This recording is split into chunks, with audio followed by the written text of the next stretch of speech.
जिस वक्त पर जियो के सिम फ्री मिल रहे थे उस वक्त मेरे फ्रेंड ने कहा था, देख लियो यार किसी ने नहीं यूज करना ये सिम, जिस वक्त ये चार्जेस लेने लग जाएंगे सब फेंक देंगे सिम को। लेकिन हम सब जानते हैं कि अंबानी साहब इतने बड़े बेवकूफ नहीं है और ना ही ऐसा हुआ।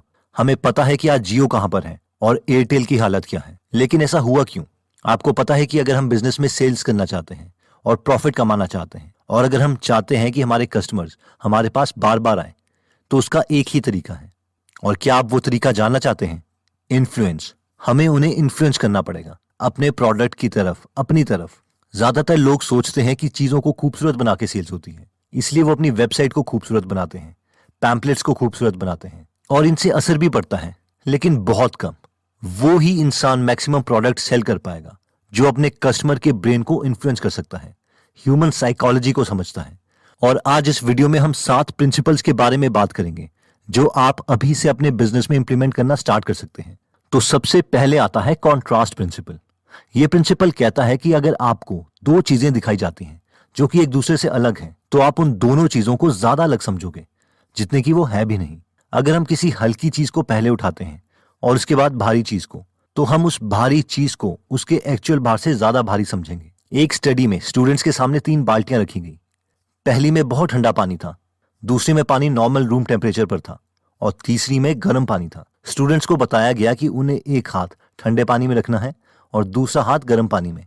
और थोड़ी देर में जब उन्हें बोला गया कि दोनों हाथ नॉर्मल रूम टेम्परेचर वाले पानी में डालो, तो सब स्टूडेंट्स हैरान रह गए, क्योंकि जो हाथ पहले ठंडे पानी में था उसमें ऐसा लग रहा था कि जैसे उन्होंने गर्म पानी में हाथ डाल दिया हो, और जो हाथ पहले गर्म पानी में था उसमें लग रहा था कि वो अब ठंडे पानी में है। इससे हमें पता चलता है कि सेम चीज को लोग डिफरेंट तरीके से देख सकते हैं, जो कि इस पर डिपेंड करेगा कि उन्होंने उस इवेंट से जस्ट पहले क्या महसूस किया है। फॉर एग्जाम्पल, किसी इंसान को 4,000 रुपए का एक स्वेटर बहुत महंगा लग सकता है, लेकिन अगर उसने अभी अभी 60,000 रुपए का एक सूट खरीदा है, तब उसके लिए वो 4,000 रुपए का स्वेटर उतना महंगा नहीं है। इसलिए एक सेल्समैन के लिए ज्यादा फायदेमंद चीज ये है कि वो पहले महंगी चीज कस्टमर को दिखाए और बाद में सस्ती चीज। अगर वो ऐसा नहीं करता तो इसका मतलब है कि वो इस कॉन्ट्रास्ट प्रिंसिपल को समझता ही नहीं। ओके, तो कॉन्ट्रास्ट प्रिंसिपल का ये एक एग्जाम्पल है जहां पर हम देख सकते हैं कि ये जो ऑरेंज सर्कल है, ये दोनों केस में इसका साइज एग्जैक्टली सेम है, लेकिन जब इसे बड़े सर्कल के साथ रखा है तो हमें इसका साइज छोटा लग रहा है। लेकिन यही एग्जैक्ट सेम सर्कल जब छोटे सर्कल्स के साथ रखा हुआ है तो इसी सर्कल का साइज हमें ज्यादा लग रहा है। अब ये बिजनेस में भी यूज करते हैं। फॉर एग्जाम्पल, यहाँ पे हमें इस फोन की वैल्यू नहीं पता। अगर कोई हमें बोलता है कि 10,000 का फोन है तो हमें वो महंगा लगेगा, सस्ता लगेगा, वो डिपेंड करता है कि हमारे दिमाग में बाकी फोन्स के प्राइसेस कौन से स्टोर्ड है। फॉर एग्जाम्पल, अगर हम यहाँ पर देखें, ये वाला कॉन्ट्रास्ट प्रिंसिपल ही है जो आप हर जगह देखते हैं कि हमने 13,000 प्राइस को, हमें महंगा भी लग सकता था, वो सस्ता भी लग सकता था। वो हमें सस्ता लगे इसके लिए इन्होंने यहाँ पे 23,990 रुपीज शो किया हुआ है। जब हमारा माइंड इन दोनों प्राइस को कंपेयर करेगा तो हमें ये लगेगा, ओ हमें 42% डिस्काउंट मिल रहा है तो इसका मतलब ये सस्ता है। अब हम बोलेंगे सर हमें ये टेक्निक पता है और ये चीज हमें इन्फ्लुएंस नहीं करती, बट ऐसा नहीं है। आप जानते हुए भी इस चीज से थोड़ा सा इन्फ्लुएंस होंगे सबकॉन्शियसली और आपके बाइंग डिसीजंस मैनिपुलेट होंगे। सेकंड प्रिंसिपल आता है रेसिप्रोसिटी। कुछ साल पहले यूनिवर्सिटी प्रोफेसर ने एक एक्सपेरिमेंट किया था। उन्होंने बिल्कुल अनजान लोगों को क्रिसमस कार्ड्स भेजे। प्रोफेसर लोगों से कुछ रिस्पॉन्स एक्सपेक्ट कर रहे थे। जो रिस्पॉन्स उन्हें मिला वो बिल्कुल ही अनएक्सपेक्टेड था। उन्हें बहुत लोगों ने हॉलिडे कार्ड्स भेजे जो उन्हें जानते तक नहीं थे। ये रूल कहता है कि हम उस चीज को वापस करने की कोशिश करते हैं जो हमें लोगों से मिलता है। जैसे कि अगर कोई आपको बर्थडे गिफ्ट दे तो आप भी उनका बर्थडे याद रखोगे और शायद गिफ्ट भी दे दो।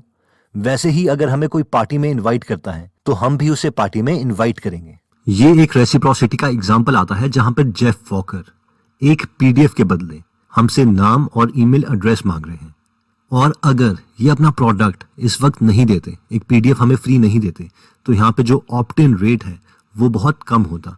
और अब ये बहुत लोग इसे यूज कर रहे हैं और ऑलमोस्ट बिना इस ट्रिगर के ईमेल एड्रेस और नाम नहीं मिल सकता हमें लोगों का। इसका नेक्स्ट एग्जांपल है जियो। जियो ने भी इस प्रिंसिपल का यूज किया था कि स्टार्टिंग में हमें अपना प्रोडक्ट फ्री में दे दिया था, जिसकी वजह से हम कहीं ना कहीं जियो को रेसिप्रोकेट करना चाहते थे। अब हमें लगेगा नहीं यार, हम नहीं करना चाहते थे, हम तो उसे सिर्फ फ्री में यूज कर रहे थे। बट ये इन्फ्लुएंस टेक्निक साइंटिफिकली प्रूवन है और कहीं ना कहीं हमारे बाइंग डिसीजन इन छोटी छोटी चीजों से बहुत इन्फ्लुएंस होते हैं। और एक कंपनी जिनका कन्वर्जन रेट 2 या 3% होना था, इन बाइंग डिसीजन की वजह से 7, 8, 9% हो जाता है, जिसकी वजह से इनका प्रॉफिट मार्जिन करोड़ों में जाता है। थर्ड प्रिंसिपल आता है कमिटमेंट एंड कंसिस्टेंसी। 1960 में जॉनथन फ्रीडमैन और स्कॉट फ्रेजर ने एक एक्सपेरिमेंट किया। वो कैलिफोर्निया के एक रेजिडेंशियल एरिया में गए और खुद को एक वॉलंटियर वर्कर बता के वहां के लोगों से एक रिक्वेस्ट की कि क्या आप लोग अपने इस खूबसूरत लॉन में ये बड़ा सा बोर्ड लगा सकते हैं जिसमें लिखा था ड्राइव केयरफुली। इस केस में 83% लोगों ने साफ मना कर दिया कि वो ये भद्दा बोर्ड अपने लॉन में नहीं लगा सकते। जब रिसर्चर्स ने ये एक्सपेरिमेंट दोबारा दोहराया तो उस केस में 76% लोग वो सेम बोर्ड अपने लॉन में लगाने के लिए राजी हो गए। बट अब ये सवाल आता है कि इस बार रिसर्चर्स ने ऐसा डिफरेंट क्या किया था।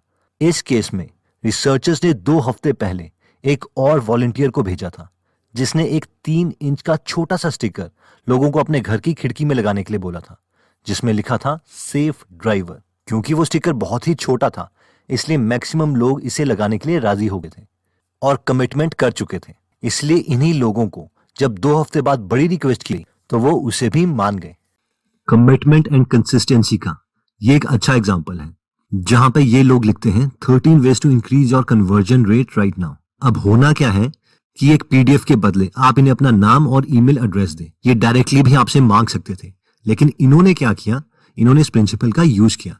यहाँ पे इन्होंने लिखा yes and no. Yes, get the conversion guide right now. No, I'd rather keep spending dollars on traffic that doesn't convert। तो क्योंकि इन्होंने यहाँ पे एक छोटा सा स्टेप ऐड कर दिया है और आपको सिर्फ क्लिक करना है, तो जैसे ही आप क्लिक करते हैं तो इनडायरेक्टली आपने छोटी सी कमिटमेंट कर दी है कि हाँ आपको चाहिए, और उसके बाद ज्यादा प्रोबेबिलिटी है कि मैक्सिमम लोग अब अपना नाम और ईमेल आईडी देंगे और इनका ऑप्ट इन रेट ज्यादा हो जाएगा। इसका ऑब्वियसली नेक्स्ट एग्जांपल दोबारा से जियो आता है।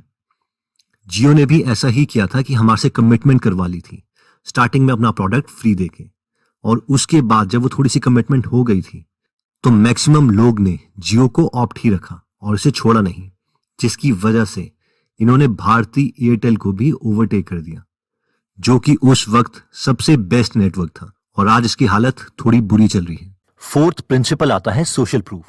मान लीजिए कि आप नई जगह पर आए हैं और आपको बहुत भूख लगी है। अब आप एक रेस्टोरेंट की तलाश में हैं, लेकिन आपका फोन नहीं चल रहा, इसलिए आप कोई रेस्टोरेंट नहीं ढूंढ पा रहे हैं। आप थोड़ी दूर जाते हैं और वहां पर आपको 2 रेस्टोरेंट दिखाई देते हैं। एक रेस्टोरेंट के बाहर बहुत सी कार पार्क्ड हैं और दूसरे के बाहर कोई भी कार पार्क नहीं है। अब सवाल यह आता है कि आप किस रेस्टोरेंट में खाना खाएंगे। अगर आप बाकी लोगों की तरह हैं तो आप उसी रेस्टोरेंट में जाएंगे जहां पर ऑलरेडी कार्स पार्क्ड हैं, क्योंकि ये बहुत ही बड़ा सोशल प्रूफ है। अगर आपका फोन चल भी रहा होता तो भी आप इंटरनेट को यूज करके उसी रेस्टोरेंट में जाते जिसके रिव्यूज ज्यादा अच्छे हैं। अब हम सब इस सोशल प्रूफ को फॉलो करते हैं, लेकिन प्रॉब्लम तब आती है जब लोग इस प्रिंसिपल को एक्सप्लॉइट करके हमारा फायदा उठाते हैं, जैसे कि इंटरनेट में रेस्टोरेंट्स को झूठे रिव्यूज दे देना या फिर किसी रेस्टोरेंट के बाहर खुद की कार्स पार्क करना ताकि लोग उसे ज्यादा पॉपुलर समझें और वहां पर आए। अब ये सोशल प्रूफ का एग्जाम्पल है जहां पर हमें बताया गया है कि लोगों ने इस प्रोडक्ट को 5 में से 4.8 स्टार दिए हैं। अब यहाँ पर हम देख सकते हैं कि लोगों के रिव्यूज भी बताए गए हैं। ऑब्वियसली जहां पर ज्यादा लोग जाएंगे बाकी लोग भी वहीं को फॉलो करेंगे। ये इन्फ्लुएंसिंग ट्रिगर इतना ज्यादा पावरफुल है कि इसके लिए फुल फ्लेज्ड कंपनी खुल चुकी है, जैसे कि फोमो या फिर प्रूवली। ये क्या है? ये वेबसाइट के लिए सोशल प्रूफ है। फॉर एग्जांपल यहाँ पे ये बार बार रियल टाइम में दिखाता रहेगा कि किसने इनके प्रोडक्ट्स लिए हैं। जैसे कि यहाँ पर ये दिखा रहा है कि मैथ्यू फ्रॉम फिलाडेल्फिया, इन्होंने रिसेंटली प्रूवली को परचेज किया। ये हम अपनी वेबसाइट में भी इंप्लीमेंट कर सकते हैं, और जो जो हमारे प्रोडक्ट खरीदेगा ये प्रूवली से दिखाता रहेगा और बार बार लोगों को लगेगा यार इसने भी खरीद लिया, इसने भी खरीद लिया। और कहीं आपके स्टेट का नाम ही आ गया, फॉर एग्जाम्पल राहुल ने मध्य प्रदेश से खरीद लिया या विकास ने हिमाचल से खरीद लिया, और आप उसी स्टेट के रहने वाले हैं, तो आपको लगेगा यार मेरे स्टेट वाले भी इसे खरीद रहे हैं, तो आपके बाइंग डिसीजन बहुत ज्यादा इससे इन्फ्लुएंस हो जाएंगे। फिफ्थ प्रिंसिपल आता है लाइकिंग। ये प्रिंसिपल कहता है कि हम उन लोगों की रिक्वेस्ट्स को नहीं टाल सकते जिन्हें हम लाइक करते हैं, और बिजनेस में इसका परफेक्ट एग्जांपल है टपरवेयर। टपरवेयर एक अमेरिकन कंपनी है जो कि प्लास्टिक कंटेनर्स बनाती है। टपरवेयर घरों में पार्टी ऑर्गेनाइज करती थी और अपनी सेल्स बढ़ाने के लिए अपने कस्टमर्स को हर तरीके से इन्फ्लुएंस करती थी। ये लाइकिंग प्रिंसिपल कितना इफेक्टिव है इसका अंदाजा हम इस बात से लगा सकते हैं कि जब ऑथर ने एक लेडी से इस पार्टी के बारे में बात करी तो उन्होंने कहा, उफ, मुझे इन टपरवेयर की पार्टी से बिल्कुल नफरत हो गई है। मैं इनके सारे कंटेनर्स खरीद चुकी हूँ। अगर मुझे और कंटेनर्स चाहिए भी तो मैं उसे मार्केट में सस्ते में ले सकती हूँ। पर क्या करूं, जब भी कोई क्लोज फ्रेंड बुलाती है तो मुझे इनके प्रोडक्ट्स खरीदने ही पड़ते हैं। लाइकिंग का सबसे अच्छा एग्जांपल आता है जब कोई प्रोडक्ट खुद की ब्रांडिंग के लिए किसी सेलिब्रिटी को यूज करता है। फॉर एग्जाम्पल यहाँ पे विराट कोहली को यूज किया गया है मान्यवर प्रोडक्ट प्रमोट करने के लिए। अब क्योंकि हमें सेलिब्रिटी को लाइक करते हैं, इसलिए ये जो भी कपड़े पहनेंगे, कुछ भी चीज यूज करेंगे, हमारी लाइकिंग उस प्रोडक्ट के लिए भी बहुत इंक्रीज हो जाएगी। और ये रिवर्स में भी काम करता है। फॉर एग्जाम्पल अगर यहाँ पे हम ऑडी की बात करें तो यहाँ पे अगर विराट कोहली की जगह कोई आपका फ्रेंड होता या फिर कोई अननोन पर्सन भी होता तो भी आपकी उस पर्सन की तरफ लाइकिंग इंक्रीज हो जाती। ऐसा क्यों होता? क्योंकि हम इस प्रोडक्ट को पसंद करते हैं। अब क्योंकि ये प्रोडक्ट हमें पसंद है तो उसके साथ जो चीज अटैच होगी हम उसको भी पसंद करने लगेंगे। तो ये दोनों तरफ काम करता है। एक इंसान, एक फेमस इंसान प्रोडक्ट की लाइकिंग को बढ़ा सकता है और एक प्रोडक्ट इंसान की लाइकिंग को बढ़ा सकता है। सिक्स्थ प्रिंसिपल आता है अथॉरिटी। लोग उनकी बातें ज्यादा मानते हैं जिन्हें वो अथॉरिटी कंसिडर करते हैं। डॉक्टर्स को सफेद कोट में इमेजिन कीजिए। हम जैसे ही किसी डॉक्टर को ऑपरेटिंग रूम में देखते हैं हम रिएक्शन मोड में चले जाते हैं। डॉक्टर्स का दिया हुआ कोई भी सुझाव हम आंखें बंद करके मान लेते हैं, उस पर थोड़ा भी नहीं सोचते और उनकी एडवाइस सीरियसली ले लेते हैं। ये कोई नई बात नहीं है। जैसे ही हम किसी अथॉरिटी को देखते हैं हम अपने दिमाग को ऑफ कर देते हैं। जैसे कि कोई वकील, कोई आईएएस ऑफिसर या कोई बड़ा इंजीनियर। अपने दिमाग को इस शॉर्टकट मोड में लाने से हमें काफी फायदा भी मिलता है क्योंकि ये लोग अपनी फील्ड के बारे में ज्यादा जानते हैं। इसलिए इनका डिसीजन आंखें बंद करके मान लेना हमारे लिए कई बार फायदेमंद रहता है। लेकिन प्रॉब्लम तब आती है जब बिजनेसमैन जो इस इन्फ्लुएंस के तरीके को समझता है वो इस प्रिंसिपल को यूज करके हमें मैन्युपुलेट करने की कोशिश करता है। अथॉरिटी का ये एक अच्छा एग्जांपल है जहां पे सेंसोडाइन को एक डॉक्टर प्रमोट कर रहे हैं। यहाँ पे डॉक्टर लिखते हैं, I recommend Sensodyne, a simple change from your daily toothpaste to Sensodyne can make a big difference. अब ऑब्वियसली क्योंकि बार बार सेंसोडाइन अपने प्रोडक्ट को डॉक्टर से कहलवाता है, इसकी वजह से हम सेंसोडाइन और बाकी टूथपेस्ट को डिफरेंट समझते हैं। हमारे दिमाग में जो सेंसोडाइन की परसीव्ड वैल्यू है वो पेप्सोडेंट और कोलगेट से अलग है। हमें लगता है ये थोड़ा कॉस्टली है क्योंकि ये ज्यादा इफेक्टिव है और उन दांतों के लिए है जिनमें कैविटी है या सेंसेशन है। तो जब भी कैविटी या सेंसेशन होगी तो हमें ये प्रोडक्ट याद आएगा या इवन लोग भी हमें उसी वक्त ये प्रोडक्ट रेकमेंड करेंगे और यही इनका मार्केटिंग एंगल है। सेवेंथ प्रिंसिपल आता है स्कार्सिटी।